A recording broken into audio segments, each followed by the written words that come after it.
Here's a question that might make you uncomfortable. When was the last time you had an honest conversation about money with your family? Not complaining about bills, not celebrating a raise. I mean a real conversation. Numbers on the table, goals discussed, mistakes admitted, future planned. For most people, that conversation never happens.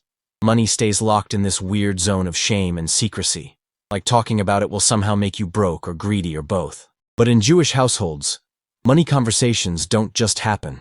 They're expected, encouraged, sometimes even mandatory. And not in a weird, controlling way, more like, how can you navigate something you never discuss? It's treated the same way you talk about health, education, relationships, essential, not optional. I remember being maybe 12 years old, sitting at the dinner table, and my dad casually asked my older brother, "So have you started contributing to your retirement account yet?" My brother was 19. Most 19-year-olds are figuring out which ramen flavor to buy. But my dad wasn't lecturing, he was opening a dialogue, and my brother said no. And instead of judgment, my dad pulled out a napkin, drew a compound interest curve, and showed him what waiting 5 years would cost. That napkin stayed on our fridge for months. That's when I realized, we talk about money the way other families talk about sports, constantly, casually, without apology. And the more I observed families outside my own, the more I noticed the silence, the deflection, the awkwardness. People would rather discuss their therapy sessions than their credit card debt. And I thought, no wonder so many people struggle financially. They've been trained to never talk about the one thing that affects nearly everything. So today, I want to break down 5 specific ways Jewish families discuss money that are fundamentally different from mainstream culture, and why these conversations create financial literacy that compounds across generations. Some of this will feel uncomfortable if you're not used to it, but discomfort is just growth wearing a disguise. Let's dive in. Before we go further, I want to know something. What city are you watching this from? Drop it in the comments because I'm genuinely curious where these ideas are landing, and honestly, seeing your locations helps me understand the different financial cultures you're experiencing. Now let's talk about the first major difference, and it's going to sound harsh, but it's incredibly liberating. Money is discussed without shame, period. In most households, financial struggles are hidden like family secrets. Parents shield kids from reality. Adults pretend everything's fine while drowning in debt.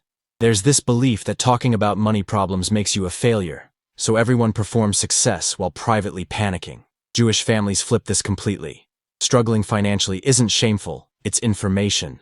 It's data to discuss, analyze, and solve together. I watched my Uncle David, successful lawyer, tell his teenage kids at Shabbat dinner that he made a terrible investment in the 90s and lost almost $40,000.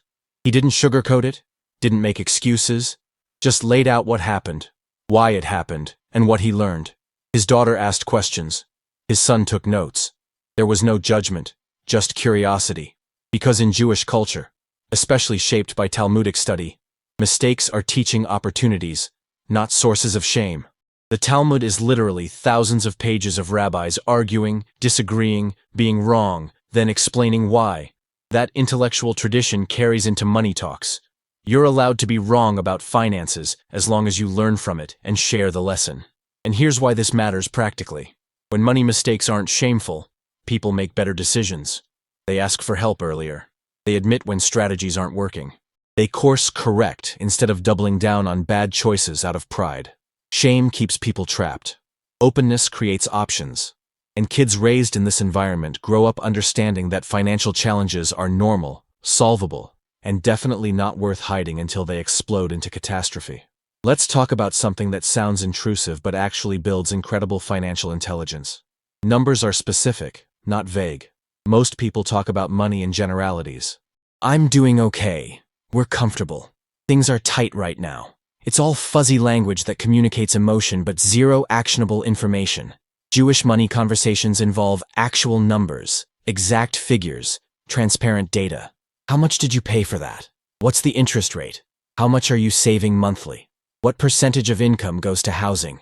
These aren't rude questions. They're educational ones. I remember my grandmother asking my cousin how much her wedding cost, down to the centerpieces. My cousin told her, every detail, every vendor, every negotiation. And my grandmother didn't gasp or judge. She asked follow-up questions, compared it to her own wedding adjusted for inflation, discussed where money was well spent versus wasted. That conversation saved my cousin's younger sister probably $15,000 when she got married 3 years later, because she knew exactly what to prioritize. This specificity does something powerful. It removes the mystery from money. When you hear real numbers regularly, you develop an intuitive sense of value, cost, and financial proportion. You know what things should cost. You can spot when you're being overcharged. You understand the relationship between income, expenses, and wealth building.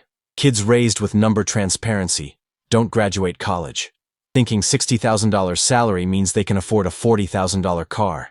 They've heard enough real conversations to know that math doesn't work. And this isn't about being nosy. It's about collective intelligence. When families share financial specifics, everyone benefits from everyone else's experiences. Someone overpaid for something, now the whole family knows not to make that mistake. Someone found a great deal, everyone learns the strategy. It's crowdsourced financial wisdom, but it only works if people actually share real data instead of polite vagueness. Now here's where it gets really different, and maybe controversial depending on your background. Money is tied to values, constantly. In many cultures, money discussions are purely practical: how to earn it, how to spend it, how to save it. But in Jewish households, money conversations almost always connect to deeper questions of meaning, purpose, and ethics. Why are we earning this? What's it for? How does this align with who we want to be? There's a concept in Jewish thought called tzedakah, often translated as charity, but actually closer to justice or righteousness. It's not optional, it's obligatory, typically 10 to 20% of income going to causes beyond yourself. And this isn't discussed as some noble sacrifice. It's framed as basic financial responsibility, like paying rent or buying groceries. I watched my father write checks for tzedakah before paying other bills, not because those bills weren't important, but because in his framework, supporting community came first, then everything else got handled. And he talked about it openly, explained where money went, why those organizations mattered, how giving connected to our family's larger purpose. That created a mental model where money wasn't just for acquiring stuff, it was for creating impact. And here's what's fascinating. This values integration makes people better with money overall, not worse. When spending connects to purpose, you waste less on meaningless purchases. When giving is structured into your budget, you plan better. When financial decisions require ethical consideration, you think longer term. It's the opposite of deprivation, it's clarity.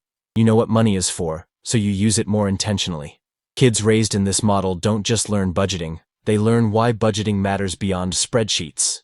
They understand money as a tool for building the life and world they want, not just as a scorecard for status. That mindset shift is worth more than any investment return, because it prevents the emptiness of accumulating wealth without purpose. Here's something that sounds old school, but produces remarkably financially literate kids.